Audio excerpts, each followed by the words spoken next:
Ruben Swartz, your host and chief nerd. Welcome to Sales for Nerds, the podcast for people who love using their expertise to serve clients but maybe aren't quite so enthusiastic about the sales and marketing aspects of the business. I struggled with this for years, ironically, as a sales and marketing consultant to the Fortune 500. Over time, I realized that there was a more effective, more authentic way to get clients by helping instead of selling, teaching instead of marketing, and connecting instead of networking. My mission is to help you learn the easy way instead of the way I learned it, by sharing my stories, by bringing on awesome guests to share their stories. And of course, as a software guy, I had to go and create the CRM I wished I'd had when I was struggling with more traditional systems. It does more of what us solo consultants need, help us nail our positioning, help us get more leads and conversations off our website, get more referrals, have more conversations, automates proposals all the way through to e-signature and more, and less of the bloat that comes with traditional CRMs. If you want to check it out, you can start a free trial at mimiran.com. That's MIMIRAN.com. And you can even just sign up for the free version, which helps you nail your positioning. And you can also find proposal templates, lead magnet ideas, and more. Once again, that's MIMIRAN.com. Now let's get to it. Today, I'm super excited to have with me David Newman, founder and CEO of Do It Marketing. He's also the author of two best-selling books, Do It Marketing and Do It Speaking. He is a certified speaking professional and member of the NSA $1 Million Speaker Group. And just FYI, that is National Speakers Association, not National Security Agency, as far as we know. David runs wonderful free webinars for people, and I've been lucky enough to be on several of them. And I'm someone who usually spends my time thinking I'm teaching people, and I've learned so much from him. I wanted to make sure David would come on Sales for Nerds and talk about how he helps consultants grow their practice and also just kind of get a handle on their marketing and not be so intimidated by it. David, welcome to Sales for Nerds. What do you have in your glass? Thank you, Ruben. Great to be here. I actually have Spindrift, which is flavored seltzer. This happens to be the pink lemonade version. Okay, awesome. How about you? I've got some Willful Willamette Valley Pinot Noir 2018. It's a nice soft Oregon Pinot. I don't know, kind of goes, it's a rainy day out here. And of course, it's probably warmer in Oregon than in Austin right now. But anyway, cheers. Glad to have you on the show. Yeah. Tell us a little bit about how you got started on this journey, because I don't think you grew up thinking you were going to be a consultant to consultants. That is true. That was probably the last thing that I thought I would be. So I started out in college in the pre-med program. So I thought I would be a doctor. Failed out of chemistry, physics, and calculus all in the same semester. Realized that wasn't going to happen. I like that you did it quickly, though, and you didn't drag it out. You know, the whole thing with pre-med is meant to weed people out. I was one of the weed people out. So then I switched to drama, not for the revenue potential, but because I actually got good grades in drama classes and English classes. That led to a graduate degree. I have an MFA in stage directing from the City University of New York. And I actually did professional theater for 4 years in New York City. Anyone, and this is the same situation today, anyone that knows anything about professional theater in New York City or anywhere else knows it's a tough way to make a living. So a friend of mine says, well, David, you're doing some teaching at your graduate school kind of part-time. Why don't you do that for companies? And that's called corporate training. And maybe you can make some money doing that. So in 1992, I got my first corporate training / consulting job. It was a small little boutique firm in Delaware called Online Consulting. And that started my 10-year career in management consulting and technology consulting. I then went on to work for Towers Perrin, which was a big HR and management consulting firm here in Philadelphia. Then someone left there and brought me on board to do some technology training for PeopleSoft before they were bought by Oracle.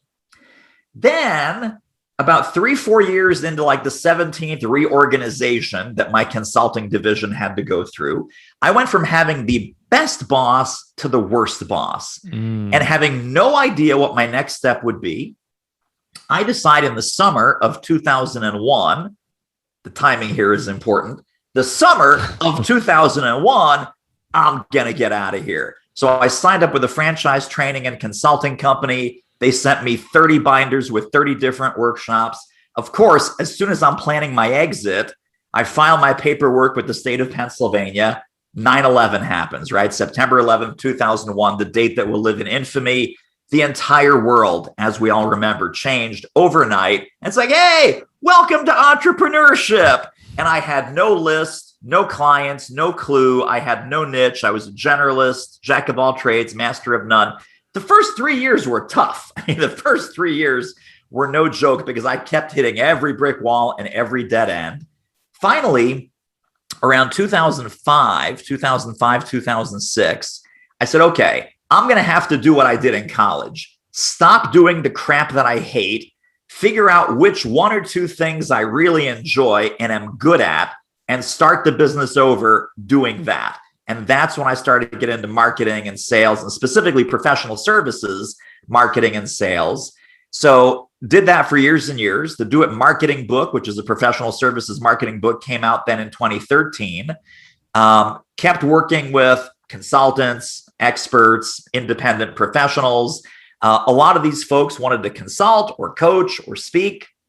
So the speaking thing took the form of a book that came out in January of 2020. And I must not be the only person who's the king of bad timing. But imagine coming out with a speaking book about how consultants can profit from speaking. Great sales for the first 2 months. March of 2020, thank you, COVID, slammed through the floor like an anvil in an old decrepit factory. And so that book, we're just going to never speak about that book again. We'll never talk about it again. It never happened. And I wrote a fantastic book in 2013 called Do It Marketing, which is actually, it is truly evergreen. And the strategies are just as effective today as they were 8-9 years ago. So that's the long-winded, crazy story of my life. So I want to rewind a little bit. And as someone who started my entrepreneurial journey in 2001, I can appreciate a lot of what you're saying here. But I'm curious about, I feel like there's a little piece you skipped over from I'm struggling to attract clients, I'm struggling to define a niche, to I'm the master of helping other people define a niche and attract clients. And all that. How did you actually kind of course correct? What specifically did you do other than say, well, I'm going to do stuff that I like? Great question.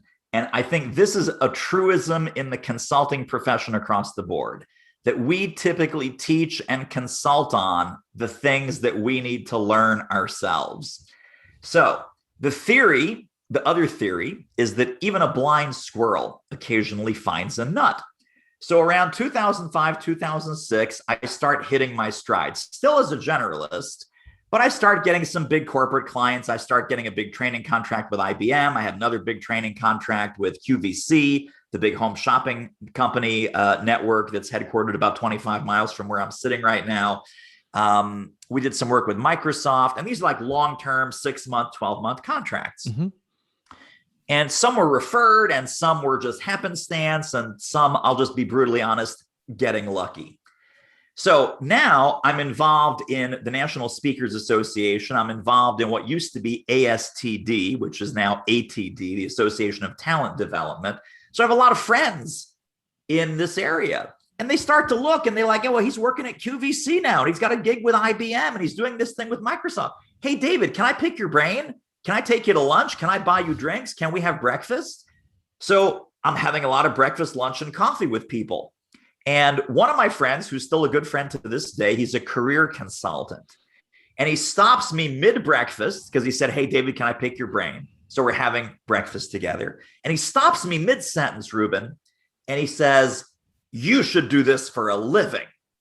And I said, do what for a living? Eat bacon and eggs? He says, no. You should help coaches and consultants, people like us, with marketing. And I laughed at him. I said, that is a ridiculous idea.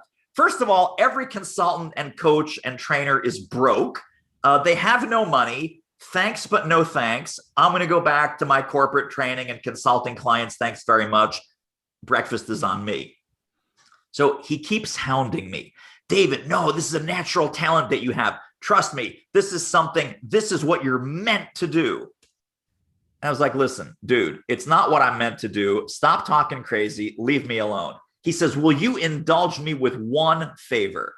I said, okay, what's the favor? He says, if I do the sales, meaning him, and I get like 4 or 5 other consultants, will you work with us in a small group setting just for like 3-4 weeks? And we'll pay you money. And I said, okay, here's what we're going to do. It's going to be 4 Tuesday mornings. We're going to meet at 8:30. We're going to wrap up by 10. I'm going to buy the coffee, the bagels, and the juice, but I'm going to have to charge you. And I said, here's what it is. It's $50 per person. And he goes, per week? I said, no, of course not per week, for the whole thing. How many bagels do you think we can eat? So lo and behold, I get 4 or 5 people to pay $50 to be in this kind of 4-week little mini mastermind. The second week, so we do session 1. It was great. I had a good time. We do session 2. It was great. I had a good time. Later in week 2, I'm on site with this insurance brokerage firm who hired me for multiple programs, a 5-figure deal. I walk in to the first of 3 programs that they prepaid. And people are making this ugly face. They're sitting there, they're grimacing, they're prisoners. They don't want to be there. They think, some guy's coming in to do training. And that was the moment I can identify, Ruben, the very moment when I looked around that room. This company's still around. They're in Ballackinwood, Pennsylvania, here in the Philadelphia suburbs. And I said to myself, oh my God, I'm in the wrong room, teaching the wrong subject to the wrong people for the wrong reason. And I'm having way more fun with my bagels and juice crew back in my living room than I am with this multi-5-figure client. And that was the day that I literally dialed back my corporate work for big companies and took my friend's advice and said, maybe there is something here that would be helping consultants and independent professionals do a better job with their marketing. And then the other part that I think needs to be said is studying like a crazy person. And I don't mean studying books. I mean studying the field, being a real student of the game, absorbing, learning, unlearning, relearning, constantly building my muscles and my vocabulary. And by the way, this also included hiring some mentors and coaches that took what would have been a slow, hard, painful road and showed me, don't go here, go over there. Don't step on that landmine, move over here where it's safe. Stop hitting that brick wall. That brick wall is not going to be serving you. Come over here where the path is clear. So, hiring people like you, hiring people like me, for the folks listening, nobody does anything great alone. I shudder to think, and I tell this story from virtual stages and real stages now these days. I say I shudder to think, if I had hired coaches and mentors earlier in my career, how far along I would be today. Yeah, it's crazy. I feel like the more important something is in life, the less structured guidance not only do we have for it, but that we seek out for it. So it's like, oh, I'm an entrepreneur. I need to know how to do sales and marketing, and I'm terrible at it. Well, what should I do? Well, I don't know. I'll read some books and look at some stuff on the internet. Am I going to hire someone? Oh, no. Right? Like raising kids, being married, all these really important things. There isn't some structured way of doing this, and people struggle unnecessarily. I think there's always struggle involved in anything worthwhile, but I think you and I have sort of devoted this part of our careers to let's help people avoid some of those landmines that we stepped on again and again. Totally. Absolutely right. So how did you go from, so by the way, that's a great story. I hope you made a little bit of money on the bagels, but how did you go from, I'm going to charge $50 for a 4-week training course to I'm going to build a real business out of this? Yeah. So one of the first things that I did, and this is my pattern. I mean, I'm not one of these people that is good at sitting down with a blank piece of paper and going, file new. Here's my coaching program. File new. Here's my training seminars. So back in 2001, I invested in a franchise training company. The 30 binders, like I said, came in a box. Hey, here's your 30 leaders guides. Here's your 30 diskettes, make copies, go to Kinko's, start teaching the program. So my first entrepreneurial coach and my first entrepreneurial investment was CJ Hayden, Get Clients Now. So I became a Get Clients Now licensed facilitator. And I started studying the material, and I probably did, about a year, maybe even a year and a half of teleseminars and webinars and in-person programs around that content. And then I said, well, this program is great, but I have some other ideas, and I have some different ideas, not completely different because that program is really rock solid. But, I think there's some things we could do better, faster, smoother, especially around consulting, because the Get Clients Now program, that's for everybody. I mean, that's for lawyers, Right, okay. That's for gardeners, that's for landscape architects, that's for any sort of person who has a service. The business to business kind of corporate consulting angle, that has some nuance, that has some specialization that I wanted to add.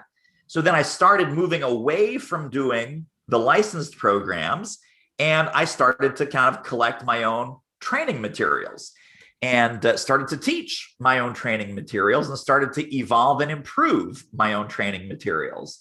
So one of the very first programs that I did was a 10-week live-led group training. And by the way, here's how this happened. I was at the National Speakers Association National Convention. This was 2009. And a guy comes up to me in the hallway, and he buttonholes me in the hallway.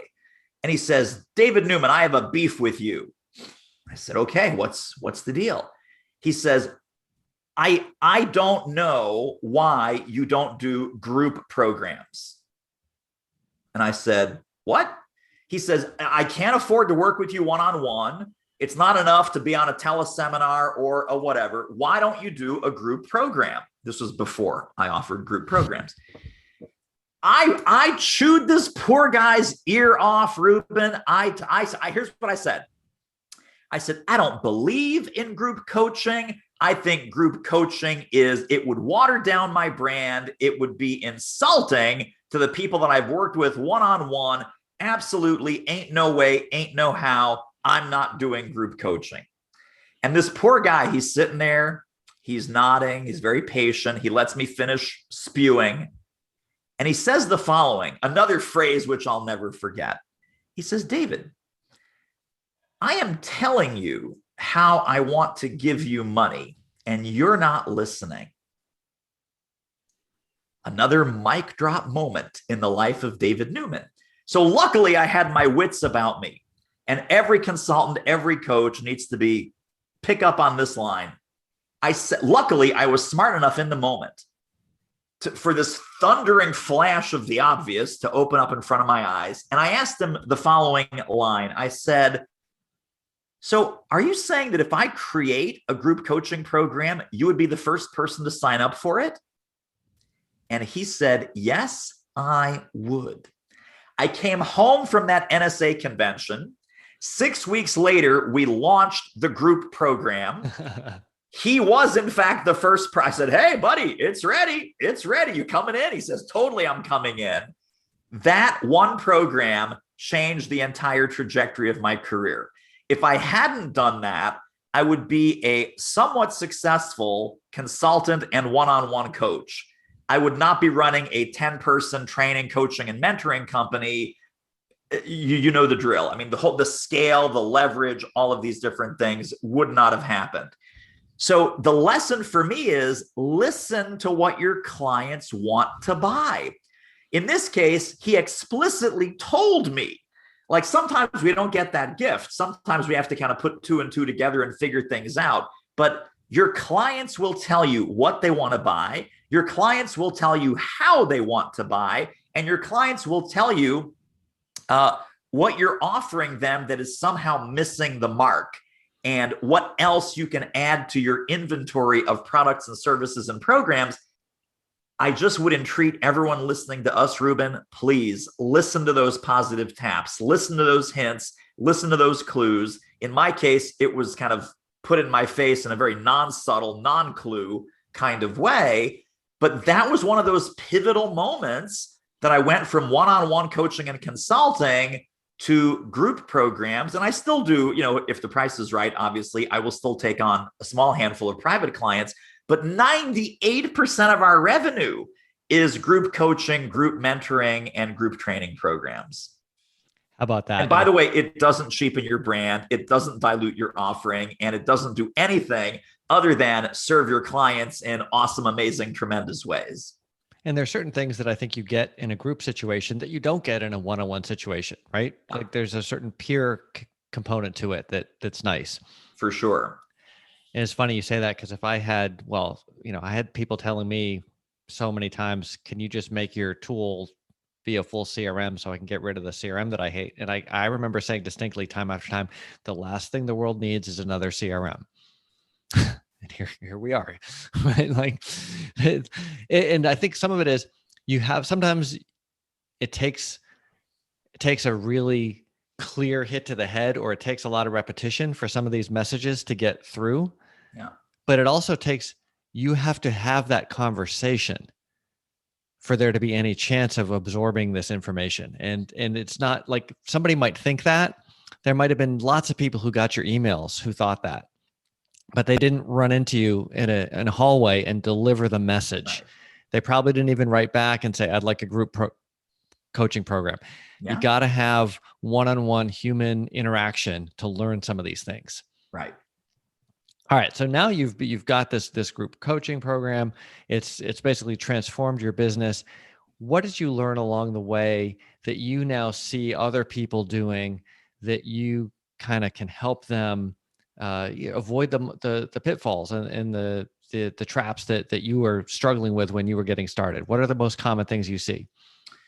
Well, I think the first thing that we see a lot of, especially with consultants and experts, is this entire disdain for the marketing and the sales process, right? This is beneath me. My work speaks for itself. We have incredible client results. We have a marquee names on our client list.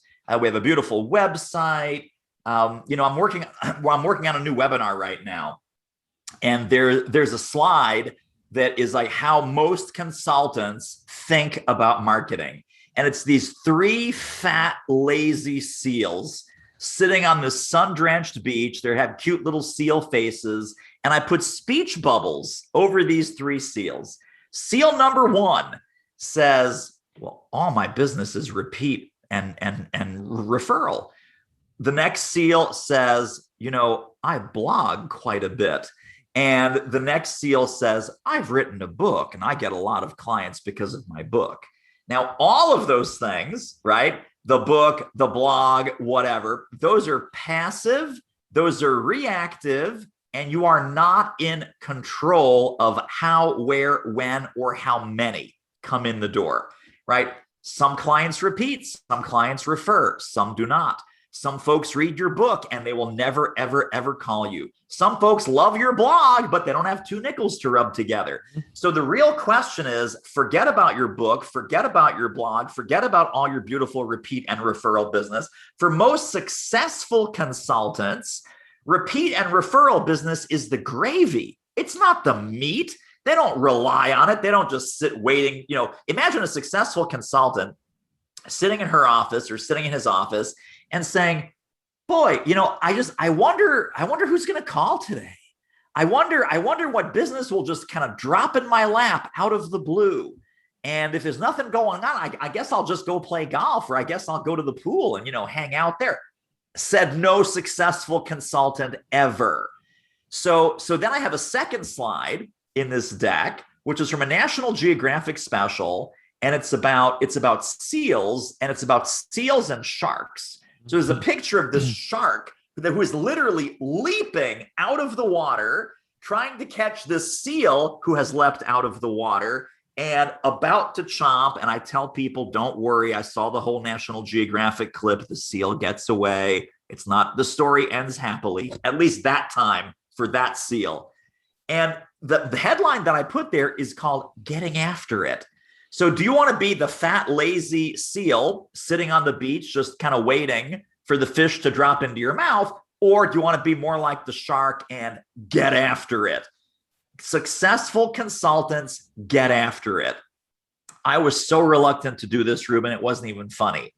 I was totally Mr. Content Marketing, Mr. Emails, Mr. Blogs, never do any kind of outreach of any kind. I would do some speaking engagements to targeted groups, thinking, oh, well, if they like what they heard, they'll come up to me afterwards and they'll say, well, David, can you help our company? Do you ever work with people like me? I knew I wasn't getting that right when at one of my first speaking gigs with this new model, I went to Houston, Texas, talked to a room full of consultants, speakers, and coaches, like 2.5 hour seminar. They were loving it. They were, oh my God, this is so great. This is so fantastic. A whole bunch of people came up to me afterwards. David, this was great. David, this was awesome. David, you're stupendous. One woman towards the back of the line, she comes up. She says, I am so sorry. This is an embarrassing question. You talked about some things that I really need some help with. Is there any possible way that I could hire you? And I was like, oh my God, I even screwed this up. Even when I'm doing a speaking gig, I left it a mystery. It was a huge myth. This woman thought she was like embarrassing me by going, I know you're super busy with all your big work and everything else. Is there any possible way that you could coach me and work with me and consult with me? And I laughed and I said to her, I said, well, besides the fact that I make 90% of my income doing that, no, I'm sorry, I can't help you at all. So then I realized it's not just giving a speech, it's giving the right speech that has the seeding and the soft mentions and the hooks and the call to action. Not that you should be doing a speech that is a pitch or a sales pitch from the stage, but how are you making people aware that in one context where you're delivering value, you also have profit centers in a different context, right? Because audiences have no imagination. They see you in front of a room of 5,000 people. They think you're always in rooms in front of 5,000 people. They see you in a boardroom in front of 20 board members. They think you always are in boardrooms in front of 20 board members. They don't think that, oh, we could hire her to do the keynote for our big national customer conference. 20 people in the boardroom, there's going to be 7,000 people over here. They don't make the connection, room of 20, room of 7,000, nor when they see you in front of the 7,000 people, do they go, oh my God, she would be awesome to have at our board retreat, unless you say in front of those 7,000 people. You know, when I do board retreats, we dig really deep into this. In fact, if there's only 20 or 25 people in the room, we go around and I want to hear from every single person what their answer is to this question. Let me ask you right now in your seat. So it's a soft mention, it is explicit, and it lets the audience know that you do other things in other contexts. Right. It's not their job to have imagination about what you do, right? They're busy with their world. And it's funny you mentioned the seals and the shark, because in one of these National Geographics behind me, there is a picture of a shark that caught the seal. And the seal is no longer in one piece and the shark is in the air. So I don't know if that was part that was edited out of your special, but that picture has always stayed with me. I don't remember what month it was in. So love that analogy. So it sounds like the biggest problem, first of all, is just being passive, like, and dare I say, not doing it when it comes to marketing. Yeah. Complacency, arrogance, and doing okay with doing okay. But I think there's part of it is, and I was like this for a while, like I got enough referrals that we were okay. And then I would try to do other stuff because I wanted to get past that. I wanted to not rely on it. Right. But I didn't really know what to do and I didn't do it right. And I just made myself miserable. And so I was like, I'm just going to forget it.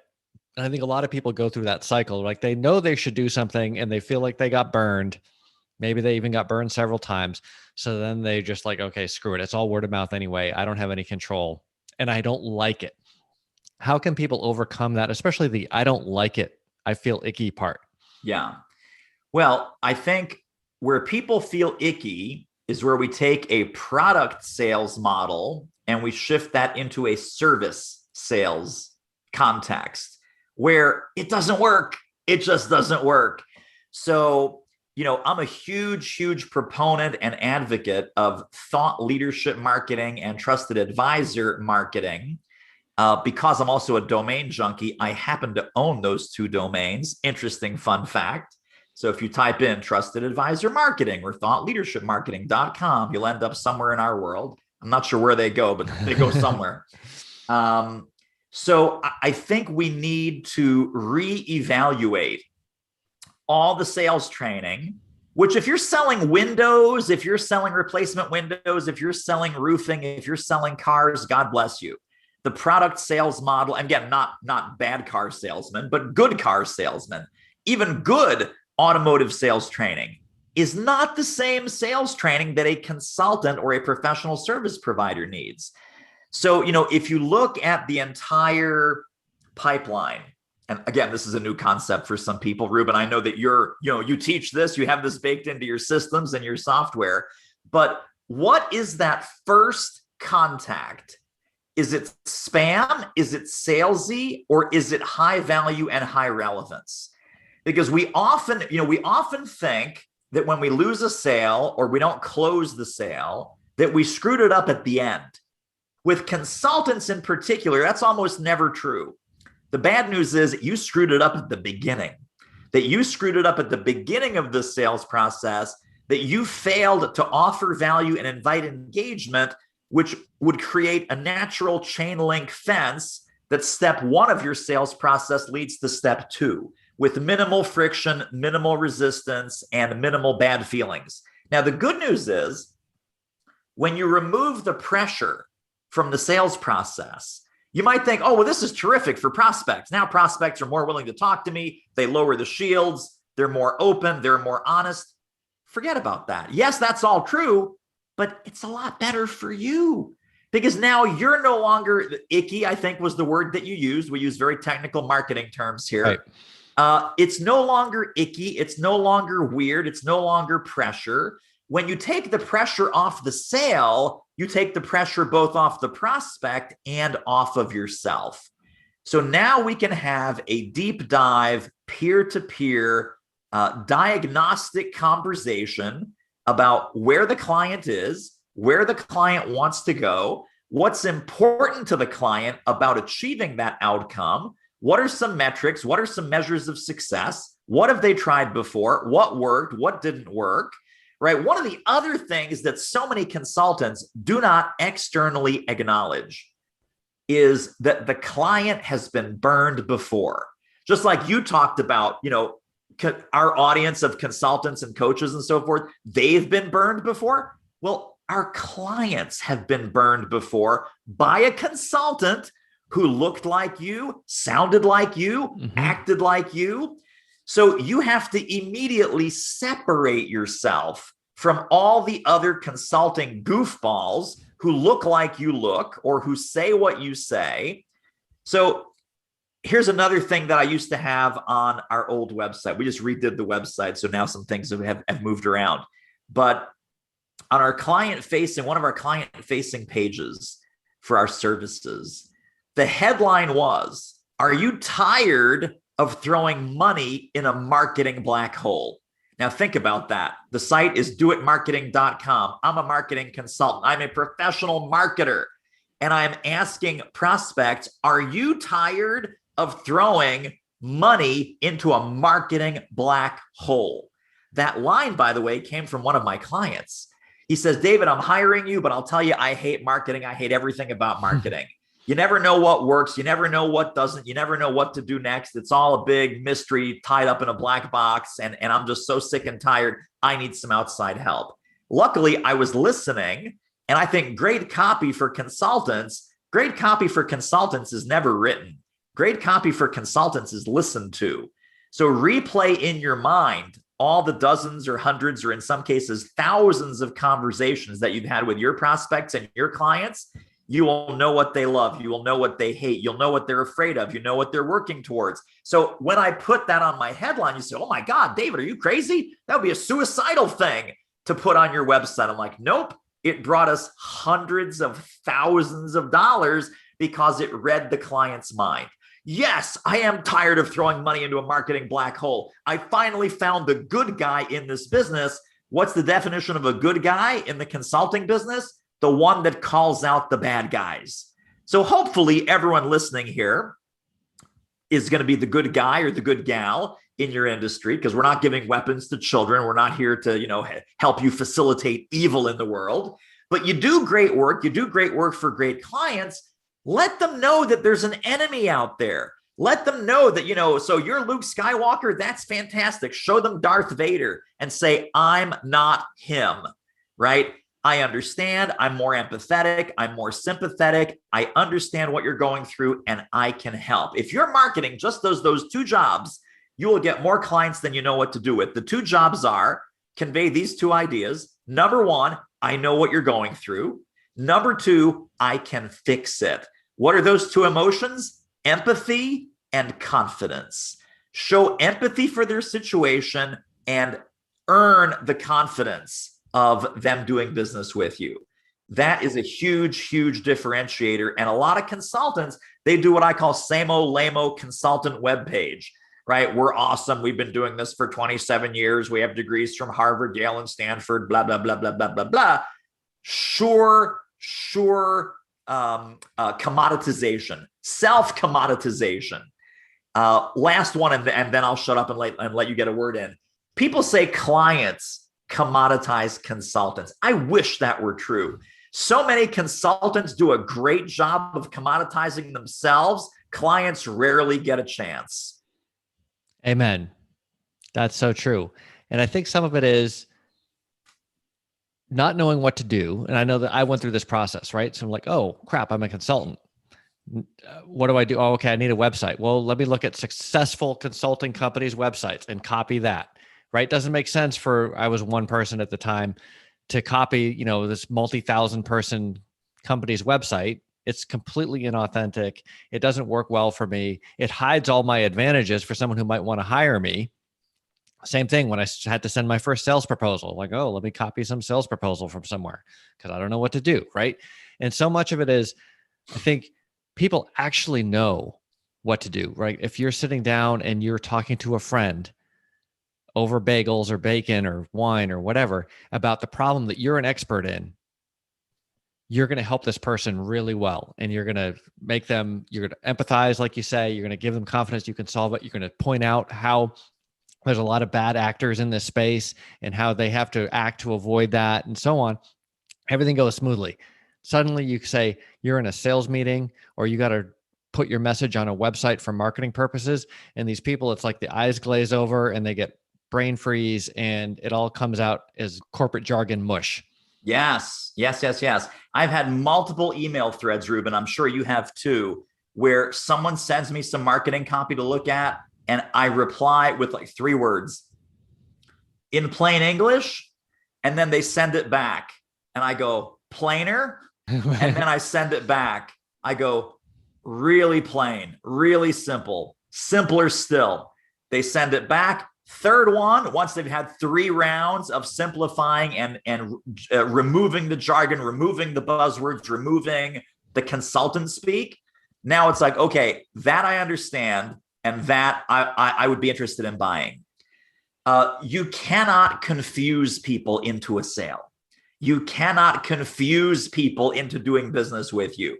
Yet so many consultants, not just the websites, but the emails and the sales process and the language that they have during a consultation call, the language they have throughout an entire sales conversation. It's like, dude, what are you talking about, right? I once did business with, this is a mid-sized company, not really a big company. And he says to me, the CEO, I'm really looking forward to working with you.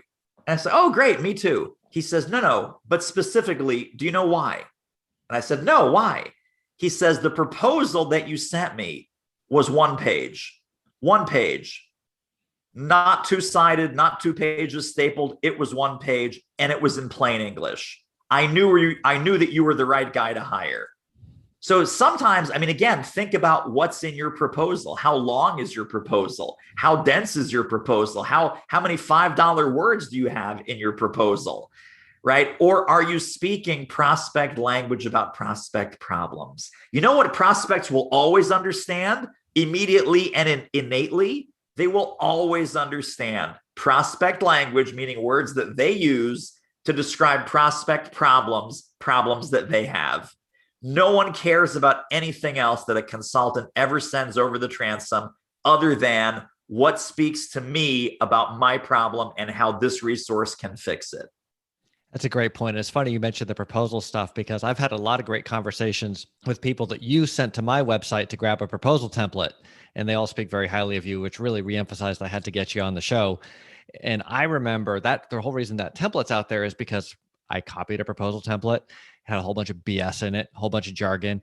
And then I would wonder why I had a great sales meeting. And then the follow-up meeting, they'd be like, they didn't say in plain English, but they said, "Hey, I'm a little confused. What did you mean here?" And finally it was like, oh, they've already told me everything that I'm supposed to tell them back. Why did I go and make it complicated? Because I thought that's what professional consultants did, because there's a lot of people do that, but it's like, it's my business. If I was talking to a friend, I wouldn't make it all confusing for them. I would just make sure we covered everything. Why didn't I? Oh, lo and behold, writing the proposal gets so much easier and closing the proposal gets so much easier.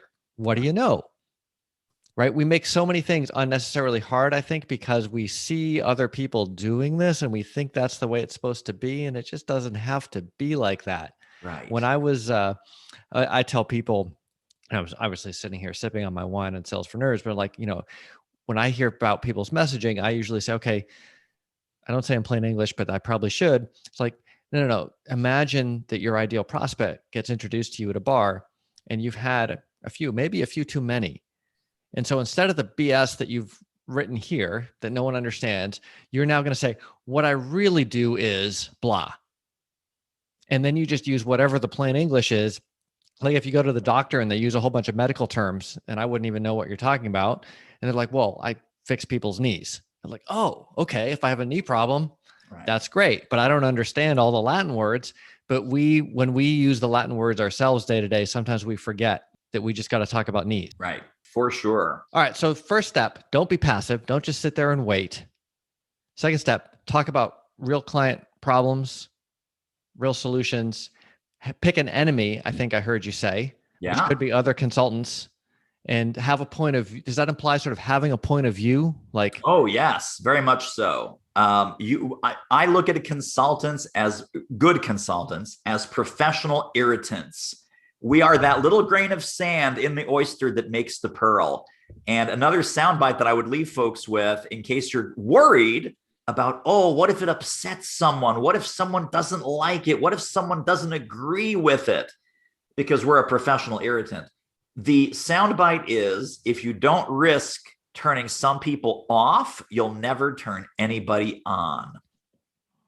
I like that. That's very true. And I think of it as a magnet, right? Partly because I think about lead magnets technologically, but it's like a magnet has north and south poles, and you can't have one be strong and the other be weak. They're of equal power. So if you want to actually attract people, you have to turn people away. And one of the things you said earlier about screwing up the sales cycle at the beginning really struck a chord with me. And I actually thought you were going to go somewhere slightly different with it. Because I think everything you said is true, but I would add there's another layer, which in some ways is even worse, which is that you don't necessarily screw up the steps in the sales cycle, except that you let the wrong person in at the very beginning. And then you waste all that time and energy and hope and expectation and whatever, not just yours, but the prospects, because they want to solve a problem too. And you get to the end and you don't win. And you're like, wait a second, this was never the right fit. Yeah. They need a shoulder doctor. Yeah. Why didn't I send him to the shoulder doctor? And then the only thing worse than that, it's like we're going down the ladder of consulting hell. What I tell people is, don't worry about the right prospect saying no. Worry about the wrong prospect saying yes, because then you don't get the prospect from hell. Then you get the client from hell. Right. And that kind of comes down to, you have a point of view, right? And you get to decide as a professional who you work with. Right. I'm not operating on your shoulder. I only do knees, or whatever the analogous situation is. But you've got to have that perspective, right? Otherwise, when you're a complete generalist, everything looks like something you can operate on. How do people get that notion of, okay, I'm going to focus on knees, or whatever the particular analogy is? Because I find, and I went through this myself, so many people are psychologically averse. They feel like they're giving something up. They're making their market too small. There's only like 3 million people in it. How will they ever get by in their solo consultancy within, a target market of 3 million people? How do you help people narrow and really get specific so that they can really turn on the right folks? Well, I think, it comes down to the kind of marketing that we do involves speaking and publishing and writing and webinars and connecting with people, relationship building, intentional relationship building, intentional referral building. If you don't know where to speak, where to publish, who to build relationships with, who to network with, who to get referred by, and who to refer, right? You're just one of these kind of, I'll do anything for anyone, anytime, anywhere. You're going to have friends, you're going to have mentors, you're going to have colleagues that are going to sit down with you and they're going to say, Ruben, how can I help you? And you are going to be flabbergasted and you are going to be completely mute because like, well, do you know anyone who needs what I do? No, Ruben, I don't. Okay, thanks. Bye. Sometimes that will manifest itself into when people say, how can I help you? Or what are you working on that I can help with? You then, because you're not as successful as you would like to be in this scenario, you go, no, I'm fine. I'm great. Everything is good. And so for years, my answer with, so David, how can I help you? Dude, what do you need? How can I hook you up? I was friends with very successful people. I'm not talking about paying for a mentor, paying for a coach, paying for consulting, which I highly recommend, by the way. I'm talking about low-cost help, no-cost help, expensive help, all the help. I said, no, no, no, no, no, because I didn't know what help I needed.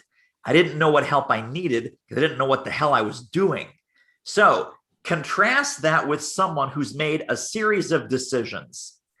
I am going to do leadership consulting in the financial services industry. Mm-hmm. I'm going to work, and the financial services industry is just like, $1 trillion industry that has millions of prospects and thousands of meetings and tens of thousands of companies in it.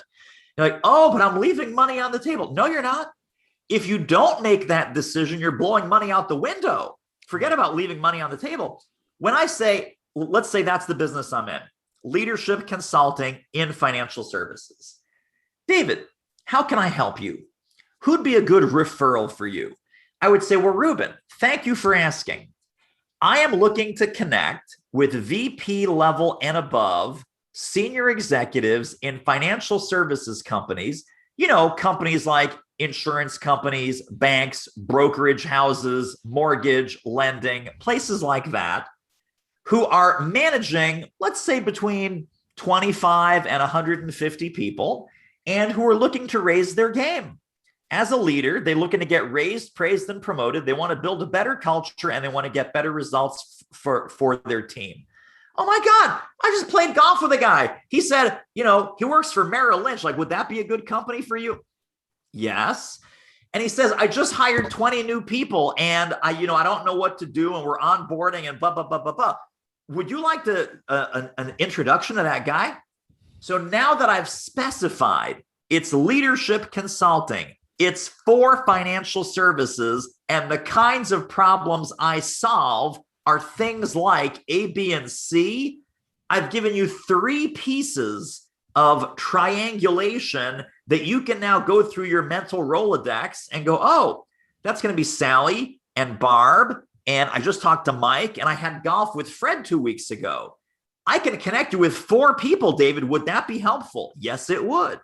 I happen to be on the board of my NAFA chapter, National Association of Insurance and Financial Advisors.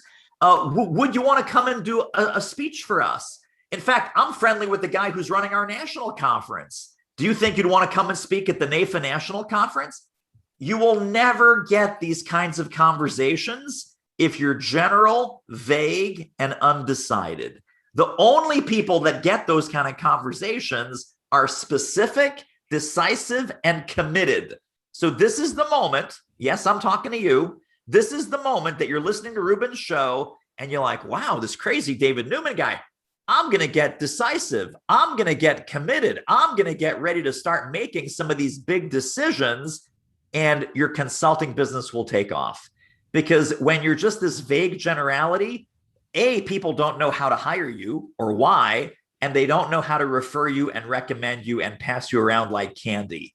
If you make the foundational decisions, none of those things are true. They all flip to the opposite. And now everyone knows what you do. Your target market recognizes you as an expert that can solve that specific problem.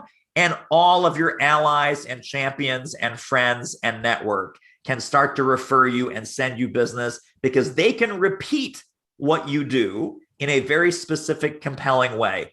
Last thing I'll leave you with on this, Ruben, if you're not repeatable, you're not referable.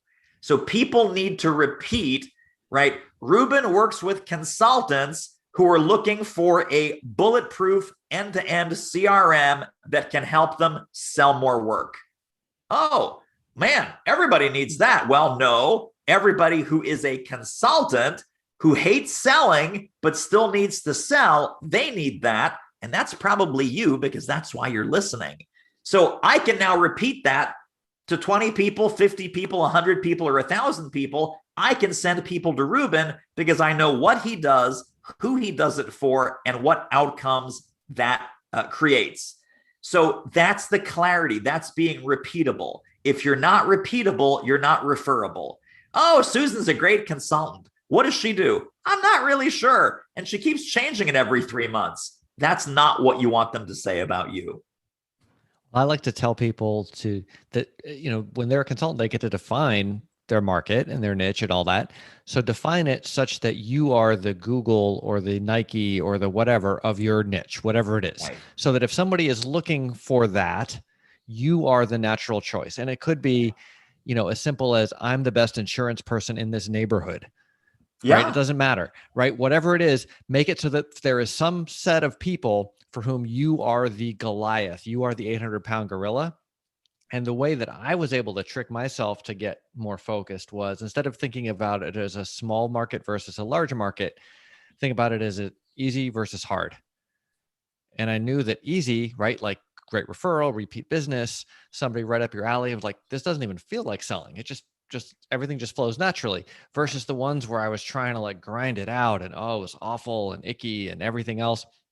Most of us, we don't need a billion customers, right? We only need a handful at a time, maybe not even that.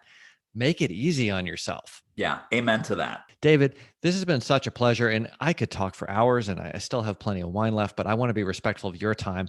So you've dropped a lot of great wisdom here. Where can people go to find out more about you?